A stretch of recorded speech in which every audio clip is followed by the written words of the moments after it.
আজ সারাদিন powered by AKD ghee, co sponsored by Abaran, doctor plus hand sanitiser, Calcutta pipe, Calcutta water tank.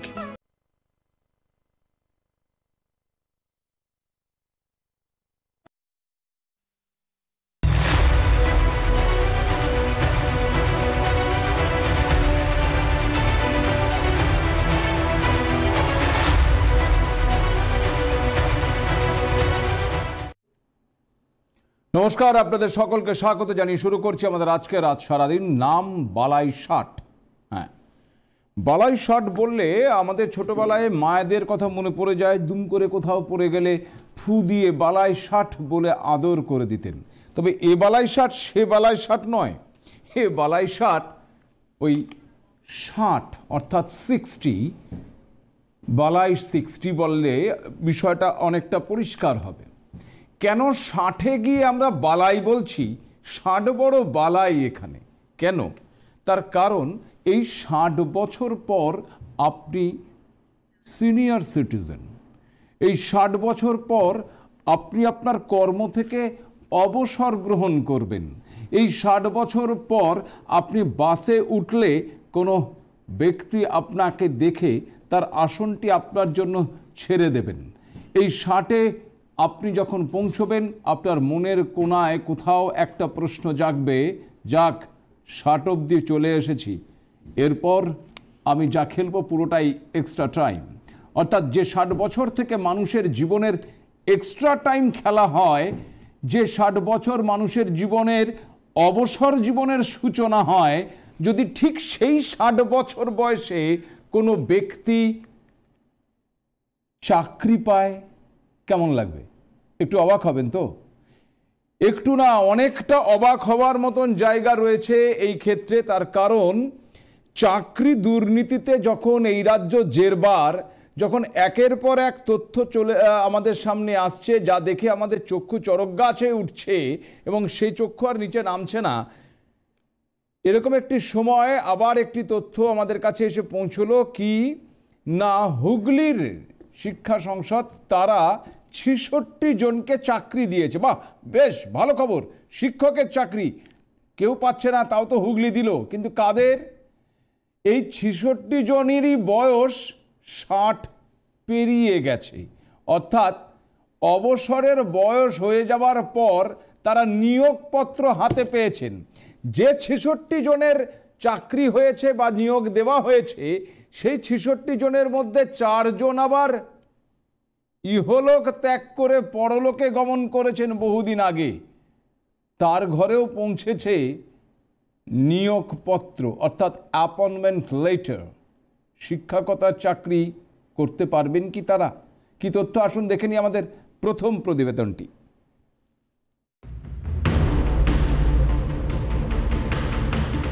হাইকোর্টে তীব্র ভৎসনার মুখে পড়তে হয় ডিপিএসসি হুগলিকে। 60 বছর পেরিয়ে যাওয়ার পর কেমন করে হুগলির 62 জন প্রবীণ নাগরিক ও 4 জন মৃত ব্যক্তি প্রাথমিক স্কুলে চাকরির নিয়োগপত্র হাতে পেলেন জানতে চায় আদালত। কিন্তু কোনো সদুত্তর নেই ডিপিএসসির হুগলির। মুখে কুলু পেটেছে শিক্ষা সংসদও। যে 62 জন নিয়োগপত্র পেয়েছেন, ইতিমধ্যেই অবসরের বয়স পেরিয়ে গেছে তাদের, আর 4 জনের মৃত্যু হয়েছে আগেই। স্কুলে শিক্ষক নিয়োগে দুর্নীতির অভিযোগে যখন সিবিআই তদন্ত চলছে রাজ্যে, প্রাক্তন শিক্ষামন্ত্রী সহ শিক্ষা দপ্তরের একাধিক আধিকারিক, মন্ত্রী, বিধায়ক জেলে রয়েছেন। এমন সময় হুগলি জেলা প্রাথমিক শিক্ষা সংসদের এই নিয়োগপত্র নিয়ে শুরু হয়েছে বিতর্ক। এবিপিটিএ এই ঘটনার তদন্ত দাবি করেছে। বিজেপির অভিযোগ, অকর্মণ্যদের দিয়ে কাজ চললে এমনই হয়। বিজেপি রাজ্য কমিটির সদস্য স্বপন পাল বলেন, মারা গেছে এমন লোককেও নিয়োগপত্র দেওয়া হয়েছে, বাকিদের কারোরই চাকরির বয়স নেই। এমন একটা অকর্মণ্য সরকার চলছে যাদের কাছে কোনো খবরই নেই কে মারা গেল আর কে জীবিত আছে। হাইকোর্টে যে তো তাদের লয়ার ছিল শিক্ষা সংসদে, তারা কি আপডেট খবর দিতে পারেনি যে 60 বছরের পরে চাকরির ক্ষেত্রে তাদেরকে রিটায়ারমেন্ট হতে হয়, 60 বছর পরে চাকরিতে জয়েন করা যায় না। এরা 70 বছর যাদের হয়ে গেছে তাদেরকে গিয়ে অ্যাপয়েন্টমেন্ট দিচ্ছে, যাদের 65 হয়ে গেছে তাদেরকে অ্যাপয়েন্টমেন্ট দিচ্ছে, যারা মারা গেছে তাদেরকেও অ্যাপয়েন্টমেন্ট দিচ্ছে। এই যে 10 বছর কাজ করলেও তাদেরকে যে পয়সা দেওয়া হবে, এটা জনগণের পয়সা, সরকারের পয়সার তছরূপ করা হচ্ছে। হুগলির জেলা প্রাথমিক শিক্ষা সংসদের চেয়ারপারসন শিল্পা নন্দী অবশ্য এ বিষয়ে এখনই কিছু বলতে চাননি, যা বলার পরে বলবেন বলে জানিয়েছেন। সম্প্রতি হুগলি জেলা প্রাথমিক শিক্ষা সংসদের চেয়ারপারসন 66 জনের নিয়োগপত্র দেন। এই পরিস্থিতিতে নিয়োগপত্র নিয়ে অনেকেই উল্লেখিত স্কুলে গিয়ে খোঁজ নিয়েছেন, কেউ আবার সার্কেল অফিসে গিয়ে যোগাযোগ করেছেন। নিয়োগপত্র পেয়েছেন পান্ডুয়ার দীনবন্ধু ভট্টাচার্য। তিনি এদিন পান্ডুয়ার সার্কেলে চাকরিতে যোগ দিতে গিয়ে বলেন, আমরা প্রশিক্ষণ প্রাপ্ত ছিলাম, আমরা চাকরি পাইনি, পরে প্যানেল বাতিল হয়ে যায়, এখন শিক্ষা সংসদ থেকে নিয়োগপত্র পেয়েছি, কি করে হলো জানি না। 71 বছর বয়সের বৃদ্ধ অচিন্ত আদক বলেন, আমরা 83 সালে মামলা করেছিলাম, এখন চাকরি দিচ্ছে, কি করে দিল জানি না। 60 বছরে তো অবসর হয়, আর এই বয়সে কি করে চাকরি করব। এখন কি করে কি অ্যাপয়েন্টমেন্ট হলো জানি না। এখন অ্যাপয়েন্টমেন্ট হয়েছে, আমাদের এই জানুয়ারিতে অ্যাপয়েন্টমেন্ট এসছে। আমরা এসআই অফিসে এসেছি, আমাদের জেলা পরিষদের চেয়ারম্যান অর্ডার দিয়েছিলেন যে এসআই অফিসে গিয়ে জয়েন করতে, আমরা এসেছি জয়েন করতে। দেখেছিল চিঠিটা ওই ধনেখালি থানা কি একটা Kalikapur school, junior school, basic school, ওখানে জয়েন করতে বলছি শিক্ষক হিসেবে। এটা কি প্রাইমারিতে? এখন তাহলে বর্তমান বয়স আমার 62 বছর। এখন কিভাবে তাহলে পাবেন চাকরিটা? এখন তো পাবো বলতে এখন দেখি কি বলে এখন জয়েন করতে এসআই অফিসে। আচ্ছা, এখানে আমাদের প্রায় অধিকাংশ সবাই করে ফেলেছে, আমরা পরে করছি। এই 71 বছর বয়সে এসে চাকরি? হ্যাঁ, সেই 71 বছর বয়সে চাকরি কিভাবে হবে? এমনি তো 60 বছর তো হয় না। হ্যাঁ, 71 বছর বয়সে চাকরি হয় না, কিভাবে দিল বুঝতে পারছি না। আমরা ক্ষতিপূরণ একটা চেয়েছিলাম, হাইকোর্ট বলেছিল কমপক্ষে 26 বছর ধরে এরা যুদ্ধ করছে, এদের একটা ক্ষতিপূরণ সে তো দেওয়ার কথা, সে তো দূরের কথা। এখন সে বলছে যে আমরা এখন কিভাবে অ্যাপয়েন্ট করলো কি জানি, কোন নিয়মে করলো। আপনাদের যদি এখন নিয়োগ করা হয় তাহলে কি আপনারা স্কুলে চাকরি করবেন? চাকরি কি করে করবো, আমাদের তো 70-71 পার হয়ে গেছে, খাটি তো এইটা। এবিপিটি এর কেন্দ্রীয় সভাপতি মোহন পণ্ডিত বলেন, সারা ভারতবর্ষে এই ধরনের ঘটনা হয়নি। অবসরের বয়স পেরিয়ে যাওয়ার পর চাকরির নিয়োগপত্র দেওয়া হচ্ছে। সরকারি চাকরিতে 60 বছর বয়স হলো অবসরের, সেখানে 65 থেকে 70 বছর বয়সীদের চাকরি দেওয়া হয়েছে। এ এক অভূতপূর্ব ঘটনা। আমরা তদন্ত চাই, বিষয়টার সত্য সামনে আসুক। চেয়ারম্যানের স্বাক্ষরিত 10 তারিখে তিনি এই চিঠি ছেড়েছেন এবং যা খোঁজখবর নিলাম তাতে আমাদের কাছে যা খবর আছে যে 58 জনের ওপর তারা হচ্ছে এই অ্যাপয়েন্টমেন্ট লেটার ফার্স্ট লটে বেরিয়েছে, আরও বেরোবে কিনা আমরা জানি না। এবার তারা জয়েন করতে যাচ্ছে। এবারে সম্প্রতি হুগলি জেলায় হেড টিচার নিয়োগ হয়েছে, অনেক নতুন শিক্ষক আছে, তারা তো ঘাবড়ে গিয়ে আমাদের ফোন করছে, আমাকে আমাদের জেলা সম্পাদককে ফোন করছে বিষয়টা সত্যতা যাচাইয়ের জন্য। এবং গতকাল আমরা খবর নিয়ে জানলাম হ্যাঁ সত্যি যে চিঠি ইস্যু হয়েছে। হুগলি জেলা পরিষদের শিক্ষা কর্মাধ্যক্ষ সুবীর মুখোপাধ্যায় অবশ্য বলেছেন, আদালত যে রায় দিয়েছে সেটা কার্যকর করার দায়িত্ব ছিল, সেই রায়কে কার্যকর করা হয়েছে। যেটা মহামান্য আদালত যে রায় দিয়েছেন সেই রায়কেই তো কার্যকর করেছেন, সুতরাং কোর্টের রায়কে কার্যকর করা এটা আমাদের দায়িত্ব এবং এটা আমাদের প্রধান কাজ। সেই কাজই যারা দপ্তরের আধিকারিক আছেন তারা সেই কাজটা করেছেন। তবে জেলা প্রাথমিক শিক্ষা সংসদ সূত্রে জানা গেছে 2023 সালের 20 ডিসেম্বর হাইকোর্টের রায় দেয় প্রার্থীদের নিয়োগ দেওয়ার। সেই মতো 66 জনের নিয়োগপত্র ছাড়া হয়, যারা 2014 সালের 8ই আগস্ট থেকে এফেক্ট পাবেন। আদালতের নির্দেশ মতো এই নিয়োগ দেওয়া হয়েছে। তো দিনের পর দিন আমাদের তো হ্যারাস করে গেছে, তাইনি, ডিলে করেছে, দে আর ডিলেইং দ্য ম্যাটার। এর জন্য তো we are not responsible, we are not liable for this. হ্যাঁ, কিছু 60 পেরিয়েছে, আবার কিছু 2 বছর, 2 বছর, 3 বছর আছে। যাদের বয়সটা এখনো আছে তারা করবে কম্পেনসেশন। হুগলির এই 66 জন চাকরি প্রার্থী প্রশিক্ষণপ্রাপ্ত। এরা প্রত্যেকে সরকার থেকে স্টাইফেনের হোল্ডার। 83 সালের সিলেকশন। এরা প্রত্যেকে প্রাথমিক শিক্ষক নিয়োগের আবেদনকারী চাকরি প্রার্থী। দীর্ঘ 60 বছরের লড়াই, মোট 3 বার আদালতের দ্বারস্থ হয়েছেন তারা। এখন দেখার এই পরিস্থিতিতে এই 62 জন চাকরির বয়স অতিক্রান্ত হওয়া ব্যক্তি ও 4 জন মৃত ব্যক্তির নিয়োগ পাওয়া নিয়ে কি সিদ্ধান্ত গ্রহণ করে হাইকোর্ট। এতদিন পর কলকাতা হাইকোর্টের নির্দেশে চাকরি পেয়েও আদতে তাদের কোনো লাভ হলো না। যারা মৃত তারা ওই নিয়োগপত্র নিয়ে কি করবেন, আদতে চাকরির বেনিফিট তারা পাবেন কিনা, এ নিয়ে এখনও দ্বন্দ্বে প্রত্যেকটি চাকরি প্রার্থী। সুভাষ মজুমদার ও অভিরূপা হাজরা, রিপোর্ট, ক্যালকাটা নিউজ। এই হচ্ছে পরিস্থিতি।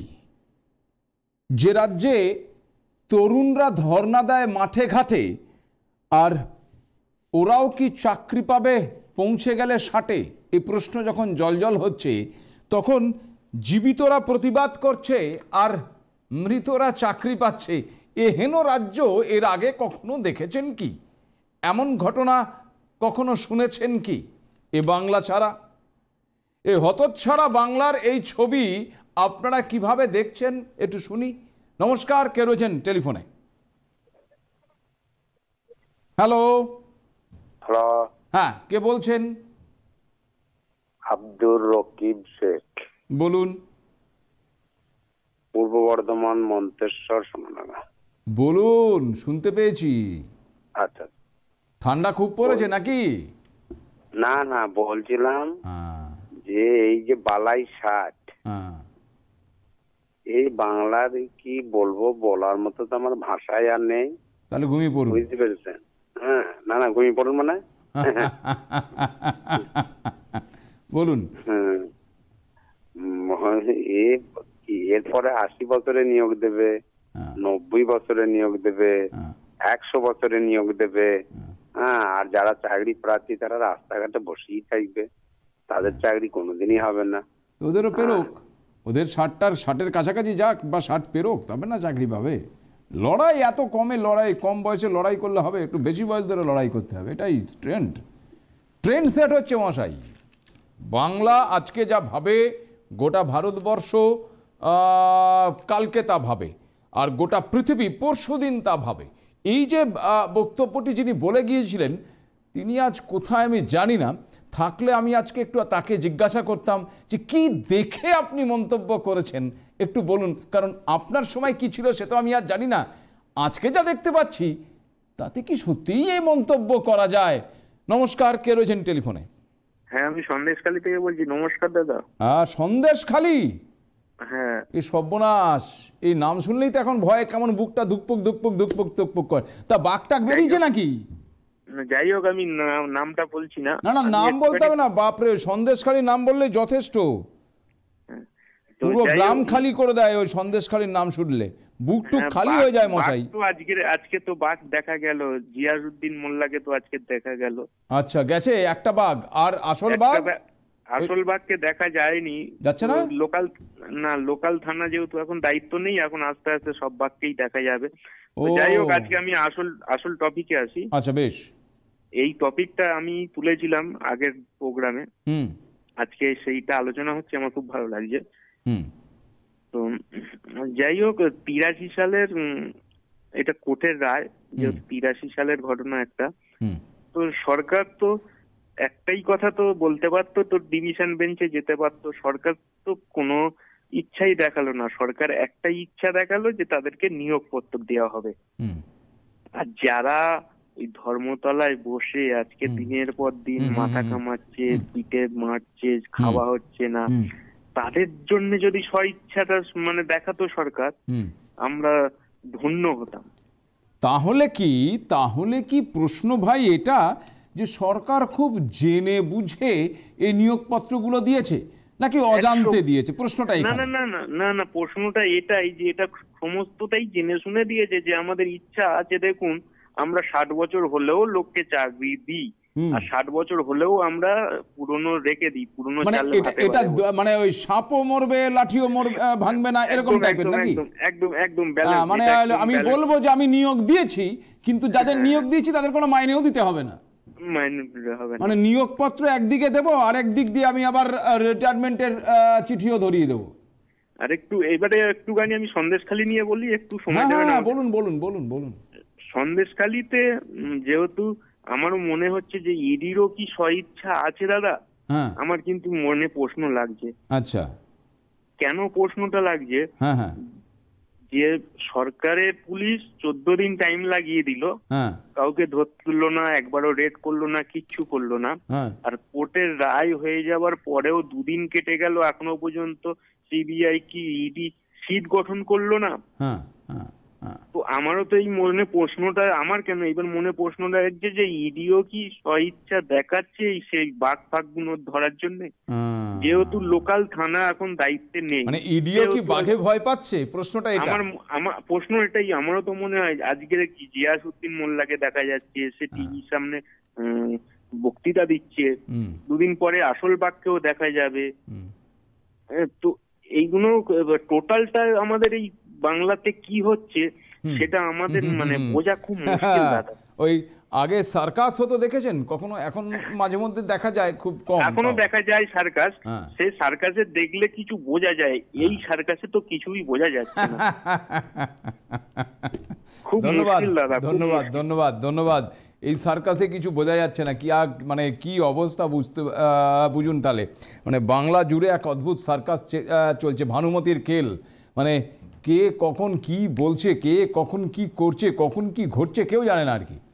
মানে এই মুহূর্তে গোটা দেশ জুড়ে রাম জন্মভূমিতে রামের মূর্তি স্থাপন নিয়ে একটা বিরাট যজ্ঞ চলছে।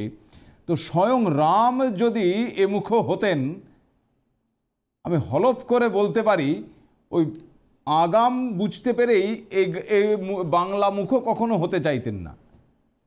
এবং রামও যদি এসে পৌঁছতেন বাংলায়, যদি এসেও যেতেন ভুল করে, তাহলে এই পরিস্থিতি থেকে বাংলাকে উদ্ধার করা তার কতটা সাধ্য ছিল সেখানেও প্রশ্ন। কারণ এ রামেরও ওপরে উঠে গেছে, মানে ভগবানেরও সাধ্য নেই এই বাংলাকে সঠিক জায়গায় নিয়ে আসার। মানে কোনো একটা সেক্টর আপনি দেখান, যা ইচ্ছা তাই হচ্ছে আর কি। গতকাল উচ্চ মাধ্যমিক মাধ্যমিকের একটা নোটিশ দিয়ে দেওয়া হলো কি না, তোমাদের সময় এগিয়ে গেছে। কেন এগিয়েছে? কোনো কারণ নেই। আমার ইচ্ছে হলো আমি এগিয়ে দিলাম। কখন এগিয়ে দিলাম? 9:45 থেকে নাকি পরীক্ষা শুরু। অর্থাৎ একজন পরীক্ষার্থীকে পরীক্ষা কেন্দ্রে ঢুকে পড়তে হবে মিনিমাম 9:30টার মধ্যে। এই শীতকালে 9:30টার মধ্যে যদি স্কুলে পৌঁছতে হয়, তাহলে ছাত্রছাত্রীগুলোকে কখন উঠতে হবে? তারপরে তারা স্নান করবে, রেডি হবে। প্রত্যেকেরই একেবারে বাড়ি থেকে বেরোলাম আর পা বাড়ালাম সবার স্কুল চলে এলো এমন তো নয়। অনেককে গাড়ি ঘোড়া করে আসতে হয়, অনেককে ট্রেনে বাসে করে আসতে হয় স্কুলে। তারা কি করবে? ওই শর্ট টাইমিংয়ের মধ্যে তারা যদি স্কুলে পৌঁছতে না পারে, পরীক্ষা দিতে হবে না। কারণ পরীক্ষা দেওয়াও যা আর পরীক্ষা না দেওয়াও তা, বাংলায় দুটোই সমান। একবারে পরীক্ষা তুলে দিলেই পারে, কি দরকার আছে? 9:45 কোথাও কোনো কজ লিখলো না যে ফর দিস কজ যে এই সিদ্ধান্ত আমরা নিয়েছি। সূচি যেমন আছে তেমন থাকবে, সময় বদলে গেল। ছিল 12টায় উচ্চ মাধ্যমিক পরীক্ষা, হয়ে গেল 9:45। কারণ কি? কার বাড়িতে কে ধুনো দিতে যাবে যে তার তাড়াহুড়ো আছে তাই পরীক্ষা নিয়ে তারপরে যেতে হবে তার বাড়িতে ধুনো দিতে? কেউ জানে না। বাংলা চলছে, বাংলা চলছে। এবার কেউ কিছু বলতে পারবে না, কেউ কিছু বললে মুশকিল আছে বস। আসছি আলোচনায়, একটা ছোট্ট বিরতি নিচ্ছি, ফিরে আসছি, সঙ্গে থাকুন।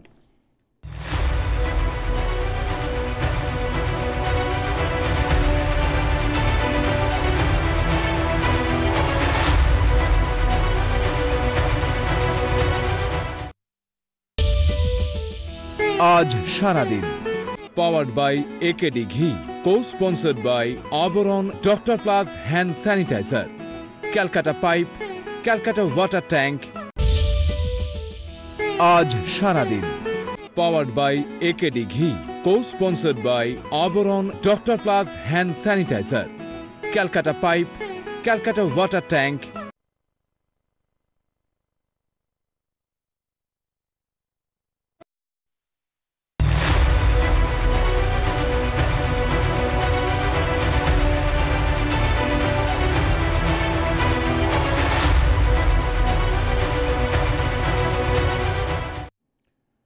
ফিরে এলাম বিরতির পর। বালাই 60 এটা বাংলার ক্ষেত্রেও প্রযোজ্য। মানে বাংলার এখন এত ক্ষত তৈরি হয়েছে গোটা গা জুড়ে, কাউকে যদি মানে ভূগোল পরীক্ষায়, এই সামনে মাধ্যমিক পরীক্ষা, সেই মাধ্যমিক পরীক্ষারও সময় এগিয়ে দিয়েছে, কি মজারও ব্যাপার আর কি।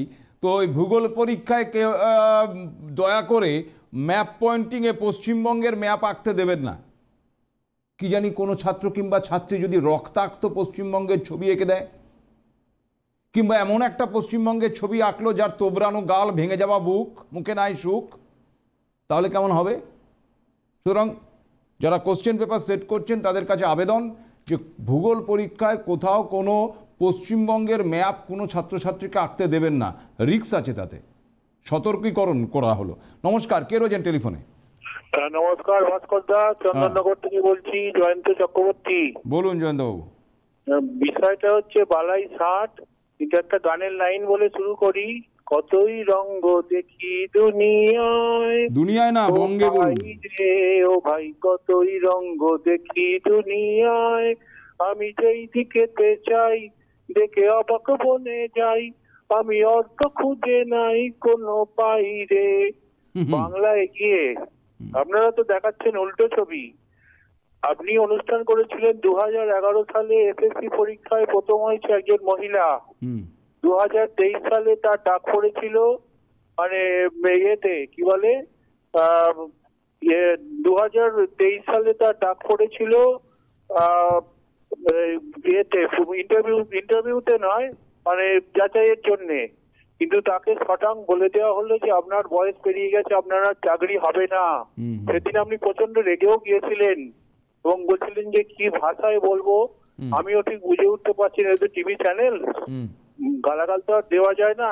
আপনি চিন্তা করে দেখুন, অবসরের বয়স পেরিয়ে গেছে 66 জন, তখন তারা তরচাদা যুবক, বাম আমলের চাকরি 40 বছর পেরিয়ে যাওয়ার পর 66 জনের কাছে নিয়োগপত্র গেছে, তার মধ্যে 4 জন মৃত, তার কাছে নিয়োগপত্র যায় কি করে? যারা এই চাকরি প্রার্থী মামলা করে তারা ভুলেই গেছে। মানে সব থেকে বড় কথা হচ্ছে যে মানে একদম এরা অযোগ্য। এই যে যারা আজকে এইসব বড় বড় কথা বলছে যে আমরা আদালতের নির্দেশ পালন করছি, 1000 দিন বসে রয়েছে, এদের চক্ষুর লজ্জার কোনো মাথা নেই, এদের কোনো লজ্জাই নেই। 1000 দিন বসে রয়েছে যোগ্য প্রার্থীরা, আর 66 থেকে 70 বছর বয়স, তাদের এখন নিয়োগপত্র পৌঁছচ্ছে। এ তো আপনি রামচন্দ্রের কথা বলছিলেন, রামচন্দ্র ভারতবর্ষ থেকে বাংলাকে বাদ দিয়ে দিত, বাংলাতে আসতো শুধু নয়, মানে বলার তো কিছু নেই। সুতরাং আমাদের মানে কি বলবো, চরম লজ্জা এটা। এই যে 66 জন, ওরা দাবি করুক একটা, আমি বলবো চাকরি আমরা করবার বয়স নেই, চাকরি তো পেরিয়ে গেছে, ঠিক আছে ভালো, আদালতের নির্দেশে যখন চাকরি হয়েছে ভালো, আমাদের চাকরির নিয়োগপত্র 40 বছরের কম্পেনসেশন যেটা হয়, ক্ষতিপূরণ বাবদ, সেটা রাজ্য সরকার দিক। দেখবেন সুপ্রিম কোর্টে চলে গেছে মামলা করতে, না আমরা কম্পেনসেশন দেবো না। এই হচ্ছে পশ্চিমবঙ্গের ব্যাপার, কি আর বলবো। ধন্যবাদ, নমস্কার। ধন্যবাদ। তারা ক্ষতিপূরণের দাবি ডেফিনেটলি করেছে। এবার ক্ষতিপূরণের দাবি করলেই তারা যে ক্ষতিপূরণ পাবে এমনটা নয়, আবার ক্ষতিপূরণের জন্য মামলা দায়ের করতে হবে, তাহলে তো সরকার বলবে না। ওই যে বললাম, সরকারে নিয়োগপত্র কি জেনে বুঝে দিয়েছে, ইচ্ছে করে দিয়েছে, এই কারণে যে আমরা এই নিয়োগপত্রটা দিলে এটা প্রমাণ করা যাবে, দেখো আমরা নিয়োগপত্র দিচ্ছি, আমরা নিয়োগে সদর্থক, আমাদের সদিচ্ছা রয়েছে, এবং জেনে বুঝে নিয়োগপত্র এই কারণে দিলাম যে এটা এমন একটা নিয়োগ যে দেব কিন্তু দেব না আর কি, মানে নিয়োগটা দেব কিন্তু নিয়োগের জন্য কোনো অর্থ খরচ হবে না, কারণ যারা দেবো তারা তো চাকরি করবে না, তারা তো অবসরপ্রাপ্ত ব্যক্তি, তো ফলে তাদেরকে আমার কোনো মাইনেও দিতে হবে না। মানে চাকরি দেব কিন্তু চাকরি করতে পারবে না, কি পরিস্থিতি ভাবুন। নমস্কার, কে রয়েছেন টেলিফোনে? হ্যাঁ শুভ সন্ধ্যা, বলুন। বালাই ষাট, এই যে যেটা বললেন না যে Bengal things today, India things tomorrow, আমার তো মনে হয় কথাটা ঠিকই বলেছিলেন। এই কারণে, কারণ কথা হচ্ছে মানে কি বলবো যে আজকে যারা ভাবছে, বাংলা যেটা ভাবছে কালকে ভারতবর্ষ ভাববে। আজকে বাংলায় যদি এরকম ধরনের একটা আইন তৈরি হয়, এই 60 বছরের মানুষকে চাকরি দেওয়া যেতে পারে, মৃত মানুষের বাড়িতে অ্যাপয়েন্টমেন্ট পৌঁছে যেতে পারে। Please don't comment, that's a matter of joke, okay? কথা হচ্ছে তাহলে এইটা দেখে তো ইন্ডিয়া গভর্নমেন্ট বলুন তারাও শিখবে, 60 বছর পরে চাকরি করা যায়, মানে ঠিক, তাই তো?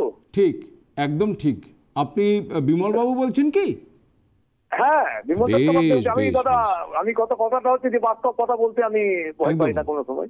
একদম, মানে আপনি বলতে চাইছেন যে বাংলাকে দেখে এখনো শেখা উচিত, মানে পেছন দিক থেকে শেখা উচিত আর কি। হ্যাঁ তাই তো, দিন দিন প্রতিনিয়ত নতুন নতুন ঘটনা ঘটছে, সেই ঘটনার সাক্ষী আমরা থাকছি, নতুন করে আসছে, নতুন করে যাচ্ছে। আপনার বাঙালি বলে নিজেকে গর্ববোধ হয় না এইসব দেখে? একদম একদম একদম একদম। বাঙালি চিরদিনই হাই মাথা উঁচু করে আছে, থাকবে একদম। এটা গেল প্রথম পার্ট, চলে গেল। দ্বিতীয় পার্ট হচ্ছে যে চাকরির জন্য যারা 83 সালের চাকরি, যে হতভাগ্যগুলোর চাকরি হয়নি, তার জন্য অত্যন্ত মর্মাহত আমরা। তাদের চাকরি হওয়া উচিত ছিল সেই পিরিয়ডে। দেখুন সেই পিরিয়ডে তাদের হাইকোর্টে যাওয়া করেছিল বামফ্রন্ট। আজকে সেই বামফ্রন্টের নেতারা টিভি গরম করছেন, যারা আজকে হতভাগ্য ছেলে, যারা আজকে আন্দোলন করছেন চাকরির জন্য, তাদের পাশে আসি বলছেন। সত্য সেনগুপ্ত কি বিচিত্র এই যে কি অদ্ভুত রাজনীতি, চিন্তা করুন, ভাবুন।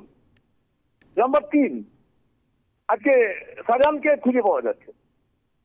আবার জিয়াউল শেখ না জিয়াউল শেখ তার সঙ্গে 30 সাক্ষাৎকার দিচ্ছেন।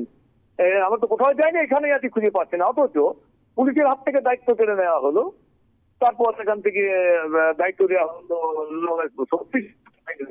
এবার প্রশ্নটা এই জায়গায় আসে যে তারা ভয় পাচ্ছেন মাথা ফেটে যাবে, ভয় পাচ্ছেন খুন হয়ে যেতে পারেন। আমার তো সব থেকে আশ্চর্য লাগছে, তাহলে যারা দেশকে আজকে রক্ষা করছেন তারা কিভাবে মানে রক্ষা করছেন, এটা বড় চিন্তার বিষয় হয়ে যাচ্ছে।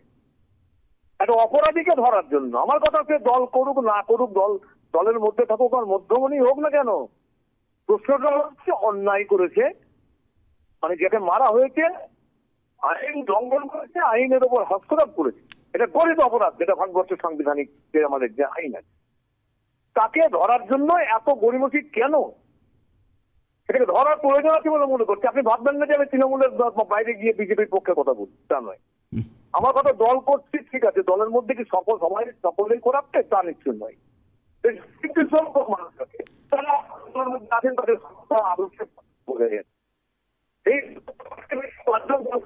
25 জনকে 100 জনকে নিয়ে তো দল নয়, হাজারটা মানুষ দলে আছেন, তারা সবাই কিন্তু করাপ্টেড না। আমার কথা হচ্ছে এরকম ধরনের সিচুয়েশন যে সমস্ত জায়গায় ঘটছে, এত বিরক্ত দেখাচ্ছে। বিভিন্ন জায়গায় অমুক জায়গায় এত কোটি উদ্ধার হলো, অমুক জায়গায় তমুক ধরে নিয়ে যাওয়া হলো, একটা সামান্য একটা 420 লোককে ধরতে পারছে না। জোক কেন পারছে না? ঠিক, ধন্যবাদ ধন্যবাদ বিমলবাবু, অসংখ্য ধন্যবাদ। আমি আরও আপনার মতন কলার রয়েছে যারা তাদের মতামত জানাতে চান, আমি একটু তাদের মতামত শুনবো। নমস্কার, কে রয়েছেন টেলিফোনে? আমি কালী যাদবপুর থেকে বলছি। হ্যাঁ বলুন বলুন। আচ্ছা, বলছিলাম কি, এই যে অনেকদিন ধরে শুনতেছি এই যে মানে এক একটা ধামা চাপা পড়ে যাচ্ছে, বুঝলেন তো। যেমন ধরেন এই একটা কি কাকা নাকি কালীঘাটের, ওইটাকে নিয়ে এতদিন হলো, ওইটা ধামা চাপা পড়ে গিয়ে আবার একটা আসলো কি বাঘ বলে, ওই কোন জায়গার বাঘ, সুন্দরবন না কোন অঞ্চলের বাঘ।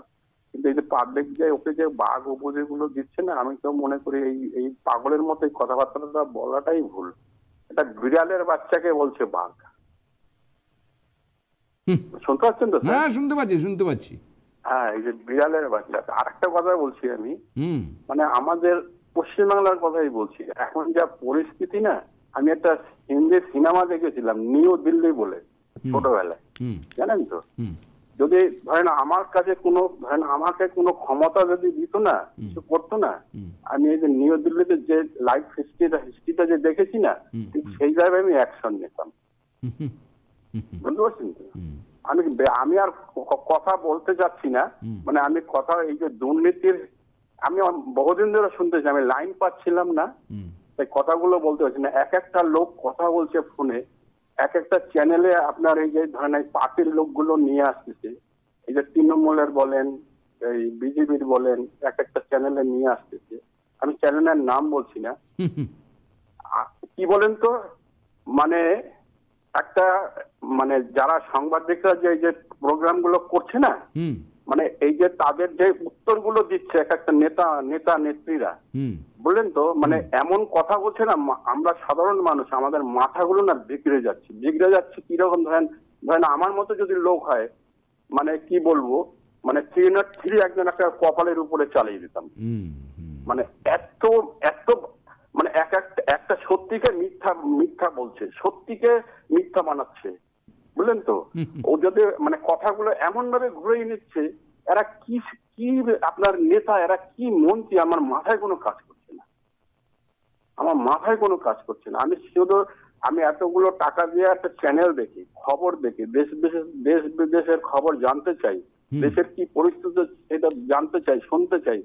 মানুষ হাহাকার করছে, আর একটা নেতা মন্ত্রী ঘরে হাজার হাজার কোটি কোটি টাকা 3 বছরে 4 বছরে করে ফেলতেছে। এর বিচার কি হচ্ছে? বিচারের যে কোন রকম কোন ফর্মালিটি, মানে কি সিবিআই বলেন, কি পুলিশ বলেন, কোন নেতা বলেন, কোন নেত্রী বলেন, ফর্মালিটি কিছু বুঝতে পারছি না। সার্কাস হচ্ছে, এবং আপনাদের বোঝার ব্যাপার নয়। দেখবেন এখন আর হয় না, এখন তো সব প্রেশার কুকার বেরিয়ে গেছে। হয়তো কোনো বাড়িতে, বিশেষ করে গ্রাম বাংলাতে হয়তো হয় এখনো।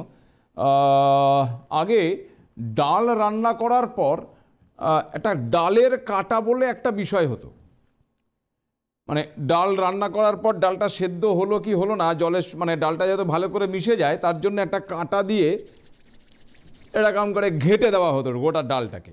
তো ঘেঁটে দিলে ডালটা ঘেঁটে যেত, তাতে করে পুরো ডালটা ওই যেটা সেদ্ধ হয়েছে সেটা মিশে যেত একেবারে। এখন তো প্রেশার হয়েছে, এখন আর ডাল কাটা অনেকে হয়তো ব্যবহার করেন না। এই যে ডালের কাঁটার মতন এখন এই আমাদের যারা নেতৃত্বে রয়েছেন তারা বেসিক্যালি আমাদের মস্তিষ্কে ডালের কাঁটা দিয়ে এরকম করে ঘেঁটে দিচ্ছে, যার ফলে আপনি একবার ভাবছেন এটা ঠিক, কিছুক্ষণ পরেই ভাবছেন না ওটা ঠিক, ওটা ঠিক ভাবতে ভাবতেই আপনার মনের আরেক দিকে উকি পাচ্ছে, আরে এটা তো নয়, ওটা তাহলে মানে ওটা ঠিক। আলটিমেট আপনার মগজে হ্যামার করছে এই সমস্ত রাজনৈতিক দলগুলি, যার দ্বারা শুধুমাত্র ক্ষতি আমাদেরই হচ্ছে। আমরা আমাদের নিজেদের ক্ষতি বুঝতে পারছি না, তার কারণ আমরা কোনো না কোনো রাজনৈতিকের মতাদর্শে কেউ না কেউ বিশ্বাসী, এবং বিশ্বাসী বলে আমি মনে করি আমার রাজনৈতিক মতাদর্শ সবচেয়ে সেরা, ঘন্টা কচু, ওই সবই ওই এক গোয়ালের গরু। তাদের একটু বক্তব্য শুনবেন নাকি? শুনুন। হবে, কারণ আমাদের শিক্ষামন্ত্রী তো সিনেমা করা নিয়ে ব্যস্ত না। বাংলাদেশ গেছেন, হুব্বা শ্যামল যে সিনেমা বানিয়েছেন একজন ক্রিমিনালকে নিয়ে, তো ক্রিমিনালকেই নিয়ে যদি সিনেমা বানাবার ছিল তাহলে আমাদের বাড়ির পরিবারের যে এত ক্রিমিনালগুলো রয়েছে তাদেরকে নিয়ে বানাতেন। আমাদের পার্থবাবু, অনুব্রত বাবু, জ্যোতিপ্রিয় বাবু, কত বাবুরা রয়েছে, তাদেরকে নিয়ে সিনেমা বানানো যেত না? সিনেমা বানাতে পারতেন, আমাদের বাড়ির ছেলে মেয়েগুলো রাস্তায় বসে রয়েছে, চাকরি পায়নি, সেগুলো নিয়ে বানাতে পারতেন। আমাদের শিক্ষামন্ত্রীর সময় কোথায় দেখার সময় আছে ওনার? আজকে 1985 সালে কেস হয়েছে, 2014 থেকে তাদেরকে বলা হচ্ছে চাকরি দেবার কথা। শিক্ষামন্ত্রীর দেখার সময় নেই যে 4 জনের মৃত্যু হয়েছে, তারা আজকে চাকরি পাচ্ছে। হায় রে বিধাতা, পশ্চিমবঙ্গের অবস্থা। এটা বাম আমলের একটা দুর্নীতি, সেটার ফলে যারা আসলে কাজ পাওয়ার যোগ্য ছিল তারা পায়নি, এটা আদালত বলেছে। সুতরাং 60-এর ওপর হয়ে গেছে অনেকে মারা গেছে। শিক্ষা দপ্তর আছে কি আদালত আছে, যেভাবে আদালত বলবে। এটা একটা আদালতের নির্দেশে করা হয়েছে, কিছু নাম দেওয়া হয়েছিল, সেখানে নাম এবং ঠিকানা দেওয়া ছিল, বয়স দেওয়া ছিল না। সেই ঠিকানা ধরে তাদের বাড়িতে অ্যাপয়েন্টমেন্ট লেটার গেছে, পরে জানা গেছে তাদের বয়সের বিষয়টা। এটা আমি সংবাদ মাধ্যম থেকে জেনেছি। হুগলিতে সম্ভবত নিয়োগ দেওয়া হয়েছে এমন অনেক মানুষকে যাদের 60 বছরের চেয়ে বেশি বয়স, কারণ নাকি 71 বছর বয়স। 4 জন মারা গেছেন কিন্তু নিয়োগ পেয়েছেন। ভূতের রাজত্ব চলছে তো পশ্চিমবাংলায়। যোগ্য ছেলে মেয়েদের চাকরিতে বঞ্চিত করার পর সেটা সবাই বুঝে গেছেন এবং সবার কাছে ধরা পড়ে গেছেন বলে কোর্ট এখন চাকরি দেওয়ার কথা বললে মায়া ডাইনা কিছু না দেখে একটা কাগজ পেলেই মোদ্দা ছেড়ে দিয়ে কোর্টকে বলতে পারলে খুশি যে আমরা দিয়ে দিয়েছি, যাতে কাজ না করতে হয়, যথাযথ না করতে হয়। সেই কারণেই এই মনোভাব এবং চূড়ান্ত গাফিলতি। আমি যাকে নিয়োগ দিচ্ছি সে কে এবং কারা, কোথায়, কেন, এও বোঝার দরকার নেই। কতগুলো যন্ত্র বসালেও তো চাইতে ভালো কাজ করতে পারে। তৃণমূলের নেতারা শিক্ষা দপ্তর সহ গোটা রাজ্যকে ধ্বংস করছেন, এটা তার একটা প্রমাণ।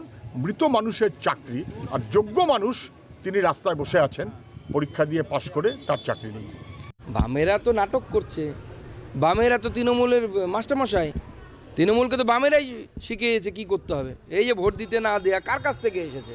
কলকাতাতে এখনও বহু কাউন্সিলরের গল্প শুনতে পাবেন বাম আমলে, যারা তার নিজের এলাকায় অন্য কাউকে ভোট দিত না, রাজনৈতিক কাণ্ড করতে পারতেন। তপন, শুকুর, মজিদ মাস্টার, এই নামগুলো কি বাংলার মানুষ ভুলে গেছে? সুশান্ত ঘোষ, তাস ছিল এক একজন এক একটা, লক্ষণ শেঠ।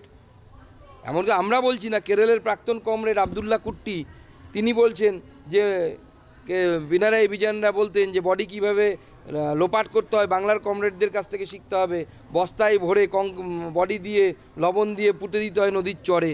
তো এটা তো বাম আমলের উদ্ভাবনা। বামেরা তো তৃণমূলকে শিখিয়েছে, নতুন কিছু নয়। কিছু বুঝলেন? ঘেঁটে গেল না ব্যাপারটা? ওই ডালের কাটা দিয়ে ঘেঁটে দেওয়ার মতন। প্রথমে বিজেপি বলল কি, শিক্ষামন্ত্রীর হুব্বা নিয়ে টানাটানি করলো, যার সাথে গোটা ঘটনার কোনো সম্পর্ক নেই।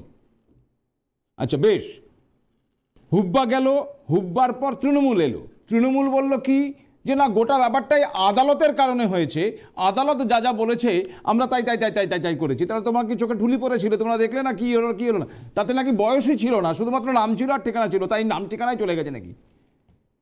পসিবল? এরপর বামেরা এসে কি বললো? তৃণমূল বললো কি বাম আমলের এই ঘটনা ঘটেছিল, আদালত বলেছে। আচ্ছা, এবার বামেরা এসে কি বললো?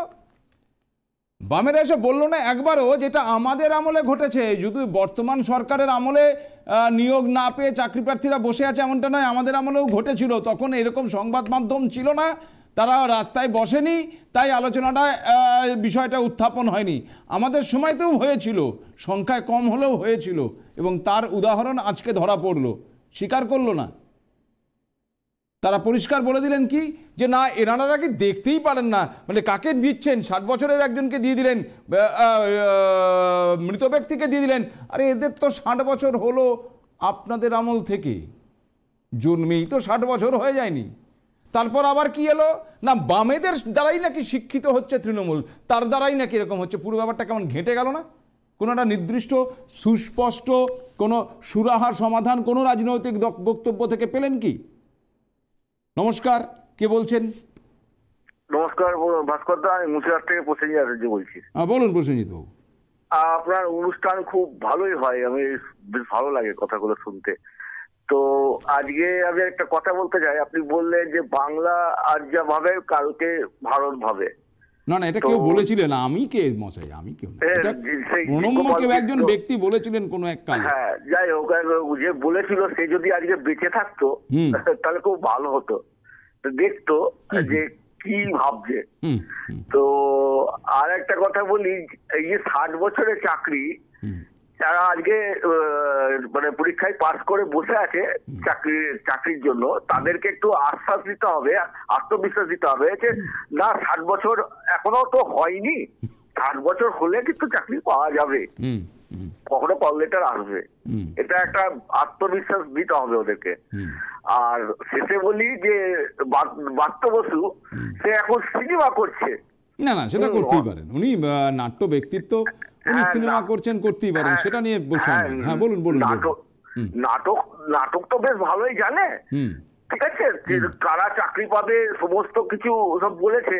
হ্যাঁ, তো হুব্বা শ্যামলকে নিয়ে এখন সিনেমা হচ্ছে। তো আমি বলি যে ওই হুব্বা শ্যামলের এই যদি কোনো সাগরেদ থাকে, বাত্য বসুকে মানে শেষ করে সিনেমার নাটকটা শেষ করতে পারতো, মানে বুঝতে পারতো যে তিনি যে, আমি শুনছিলাম আজকে হুব্বা শ্যামল সম্বন্ধে একটা চ্যানেলে, যে খুব ভালো কাজ করেছে। তা বাত্য বসু মানে কি কাজ করেছে, যে এই সরকার কি কাজ করেছে, এদেরকে শেষ নিকেশ করে শেষ সিনেমা হতো। আমার এইটাই বলার ছিল। ধন্যবাদ। ধন্যবাদ ধন্যবাদ। এই হুব্বা শ্যামল ধরে টানাটানি, জানি না শ্যামল মানে হুব্বা হয় কিনা, এনিওয়ে সেটা প্রশ্ন নয়, কিন্তু প্রশ্নটা হচ্ছে এই হুব্বা শ্যামলের চরিত্রে যিনি অভিনয় করেছেন, দেখুন উনি নাট্য ব্যক্তিত্ব, উনি নাটক সিনেমা করেন, আমার তা নিয়ে বক্তব্য নেই, কিন্তু এই নাটক সিনেমাটি যাকে তিনি নায়ক করেছেন, তিনি আমাদের বাংলার কোনো অভিনেতা নন, তিনি বাংলাদেশের অভিনেতা। না, তাতেও আমার কোনো আপত্তি আছে এমন বিষয় নয়, বা তার বিরুদ্ধে আমি কথা বলছি তা নয়। এই নায়ককে নিয়ে গিয়ে উত্তর 24 পরগনার একটি মঞ্চে দাঁড়িয়ে তিনি বলেছিলেন, এই নায়ককে যদি দেখতে চান তাহলে ভোট দিন। আমি বাংলার সমস্ত বাসীকে, মানে আমার সমস্ত প্রিয় বঙ্গবাসীকে জিজ্ঞাসা করছি যে বাংলাদেশের কোনো তারকাকে আপনারা দেখতে দেখতে চান নাকি, যার জন্য ভোট টোটও দিতে পারেন? হয় আমার তো আমি অন্তত যারা আমার পরিচিত তাদের মধ্যে কারোর এরকম মানসিকতা দেখি না। হ্যাঁ, কেউ যদি বাংলাদেশের প্রতি কারো প্রেম থাকে, বাংলাদেশ থেকে এসে থাকে, এখনও বাংলাদেশের গন্ধ তার গায়ে থেকে যায়নি, এরকম কোনো ব্যক্তি ভালোবাসলেও বাঁচতে পারেন বোধহয়। নমস্কার, কে রয়েছেন টেলিফোনে? নমস্কার ভাস্করদা, আমি সরজিৎ বলছি বেতুয়াডাউরি নদিয়া থেকে। বলুন সরজিৎ, ছোট করে বলবেন, সময় খুব কম। হ্যাঁ, সিটিজেনদের প্রেরণা হয়ে দাঁড়িয়েছে দিদি এখন। 60-এ চাকরি, 80-তে বিয়ে, সংসার করবে উপরে গিয়ে। আরে क्या बात, क्या बात, क्या बात, क्या बात। চাকরির আশায় রাস্তায় যারা, চোখে দেখছে দিনে তারা। নিলাম, এটা নিলাম। বাংলায় এখন জঙ্গলের রাজত্ব চলছে, বুঝলেন তো? যারা সার্ভাইভ করতে পারবে, যারা লড়তে পারবে, তারাই বাঁচতে পারবে। সামগ্রিক বিষয়ে 1 মিনিটের মধ্যে বলছি। বাইরে বাংলা সবাই হ্যাংলা, কলঙ্ক বাড়াচ্ছে কারা? বাংলার কোলে জন্ম নিয়েছিল বিশ্ববরেণ্য যারা, স্বামীজি বীর সুভাষচন্দ্র, বিশ্বকবি রবি। একেবারে শেষ করুন, সময় নেই। ধন্যবাদ, ধন্যবাদ, ধন্যবাদ। একদম শেষ ফোনটি এলো আপনার কাছ থেকে, আমি নিলাম। 60-এ চাকরি, 80-তে বিয়ে, সংসার করবে ওপরে গিয়ে। এটা যদি আমাদের এই বাংলার এখন ট্রেন্ড হয়, তাহলে মাধ্যমিক উচ্চ মাধ্যমিক পরীক্ষা না দিলে ফালতু এগিয়ে ফেগিয়ে নিন কি দরকার, এখন তুলে দিন, মায়ের দরকার নেই আর কি। হলো 60-এ চাকরি তো এখন অনেক সময় আছে, চলতে থাকুক, চলতে থাকুক, চলতে থাকুক। আপনাদের আশীর্বাদে আজ সারাদিনও চলতে থাকবে। তবে আজকে বিদায় নিতে হবে। ভালো থাকবেন, নমস্কার, শুভরাত্রি।